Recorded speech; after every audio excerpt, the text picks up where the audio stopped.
Jada. So yan po yung effect. Just in case po na nagpalit kayo ng panel na bago, tapos nagkaganito po.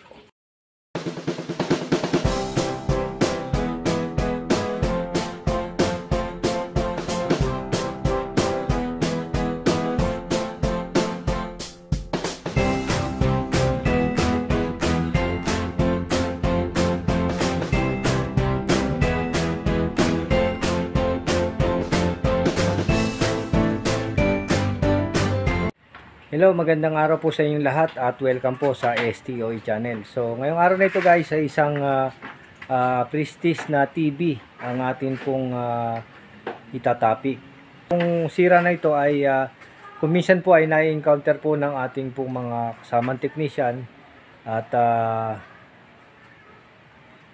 ito po ay napagkakamalan nila na ang sira po ay mainboard o kaya naman software. Samahan nyo ako ngayong araw na ito guys sa ating pong gagawing pagpapakita sa inyo ng trouble ng isang Prestige na 43 inches. Ito po yung nagpalit po tayo ng panel. Tapos yan po yung yung kanyang naging video. Okay, pero ang normal po ito. Ayan. So pagka ganyan po ang problema ay sa service mode po yan. Prestige ito. So para makapasok tayo sa service mode, press lang natin tong menu 1147. Ayan po, at lumabas na po yung service menu. Tapos punta tayo sa panel setting. Ayan po. So meron tayong backlight, LVDS mapping. Tingnan po natin yung effect. Ayan. Sa LVDS mapping po, meron po tayong dalawang selection, isang BESA at saka isang Jada. So kapag ka po naka-encounter kayo na nagkaganyan yung picture, isi-select nyo lang po yung LVDS map, either na Jada or BESA. Ayan po yung BESA. So ayan po. So yung BESA sa LVDS mapping po, may BESA at saka po merong Jada. So yan po yung effect. Just in case po na nagpalit kayo ng panel na bago, tapos nagkaganito po ang sira. So nakita nyo, ganyan po yung picture. So ang babaguhin nyo po ay yung LVDS map.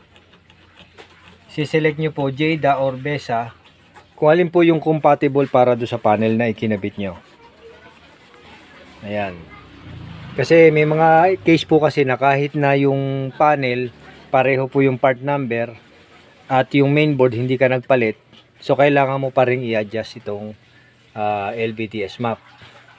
And then ipapaliwanag ko naman po ito pong LVDS add or even. So ito po ang magiging effect niyan. So ngayon naka-default po siya at maganda po ang picture. Ilalagay po natin dun sa swap. Ayan, sa swap. Kita mo nyo po yung picture niya. Parang may mga guhit-guhit po siya or parang nagdodoble siya. Yan o. Kapag naka-encounter po kayo ng ganyan, ay dito po kayo sa LVDS add or even. So isi-select nyo lang din po siya kung ano po yung compatible do sa panel nyo, either na swap o kaya naman default. Ayan, pag default po maganda po ang picture, nawawala po yung parang guhit sa gilid. And then meron pa po tayong isa, ito naman pong color depth. So naka 8-bit po tayo, yan po yung default nitong mainboard. So pag nilagay mo po siya sa 10-bit, discoloration din po siya. Ayan, makikita nyo. So pagka po ganyan, discoloration, po pwede pong ang problema, ito pong sa LVDS mapping o kaya naman dito po sa color depth. So isi-select nyo lang po kung ano po yung compatible sa panel natin, yung po yung atin pong ilalagay. So ayan po, 8-bit po yung compatible sa panel natin. Subukan naman natin gawing 6-bit. Ayan. Yan po ang naging resulta after magawa po nating 6-bit.